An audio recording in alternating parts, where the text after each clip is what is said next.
Hi friends, welcome to Sindhuja Vaishu kitchen. இன்றைக்கி நம்ம பார்க்க போகிறது கொத்தமல்லி சாதம் தாங்க.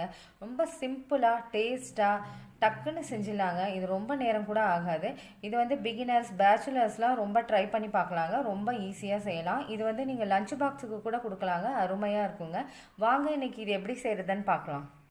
கொத்தமல்லி சாதம் செய்கிறதுக்கு நான் ஒரு கைப்பிடி கொத்தமல்லியை நல்லா வாஷ் பண்ணிவிட்டு கட் பண்ணிவிட்டு மிக்ஸி ஜாரில் இது போல் சேர்த்துக்கோங்க. இது கூடவே 3 பல்லு பூண்டு சேர்த்துக்கிறேங்க.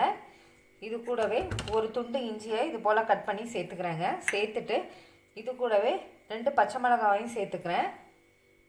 இப்போ இது கூட கொஞ்சமாக தண்ணி சேர்த்துட்டு இப்போ அரைச்சிட்டு உங்களுக்கு நான் காமிக்கிறேன்.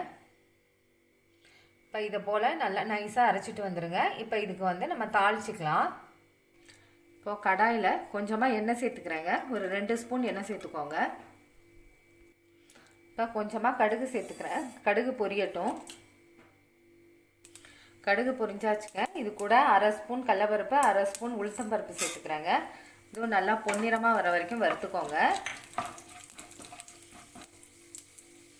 இது கூடவே 1/2 ஸ்பூன் ஜீரகம் சேர்த்துக்கிறேங்க. அதுவும் நல்லா பொரிஞ்சு வரட்டும். நல்லா கலந்து விடுங்க. இது கூடவே கொஞ்சமாக வறுத்த வேர்க்கடலையை சேர்த்துக்கிறேங்க.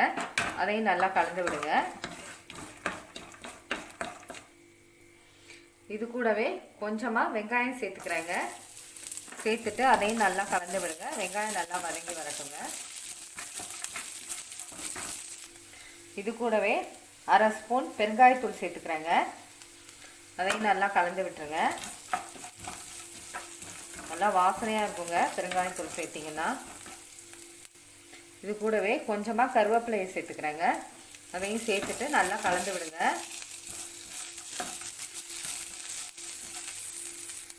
இது கூடவே இப்போ நம்ம அரைச்சி வச்சுருக்க அந்த கொத்தமல்லியை இது கூட சேர்த்துக்கலாங்க. நல்லா பச்சை வாசனை போகிற வரைக்கும் நல்லா வதக்கிக்கோங்க.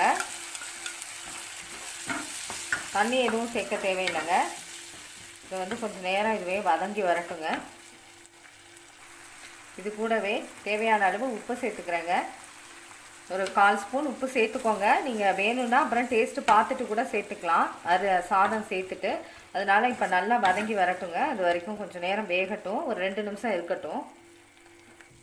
இப்போ நல்லா வதங்கி வந்துருச்சுங்க. பச்சை வாசனைலாம் நல்லா போயிடுச்சு. இப்போ இது கூடவே நம்ம வந்து சாதத்தை சேர்த்துக்கலாங்க. சாதம் நல்லா ஆறி இருக்கணும். அப்போ தான் நல்லாயிருக்கும். உதிரி உதிரியாக வருங்க. இந்த சாதம் எடுத்து கொஞ்சம் நேரம் வந்து ஆற வச்சுருங்க. அப்போ தான் நல்லாயிருக்கும். இப்போ இதை நல்லா கலந்து விடுங்க. நல்லா எல்லா பக்கமும் மிக்ஸ் ஆகுற மாதிரி கலந்து விடுங்க. இதை போல் நல்லா கலந்து விடுங்க.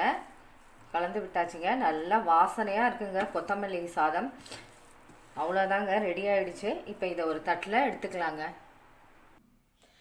அவ்வளோதாங்க, டேஸ்டியான கொத்தமல்லி சாதம் ரெடிங்க. ரொம்ப சுலபமாக செஞ்சிடலாங்க. இது வந்து நீங்கள் லஞ்ச் பாக்ஸுக்கு கூட கொடுக்கலாங்க. ரொம்ப ஈஸியாக செய்யலாம். பிகினர்ஸ் பேச்சுலர்ஸ் எல்லாருமே ஈஸியாக செய்யலாங்க. நீங்களும் ட்ரை பண்ணி பாருங்கள். இந்த வீடியோ உங்களுக்கு பிடிச்சிருந்தால் சப்ஸ்கிரைப் பண்ணுங்கள்.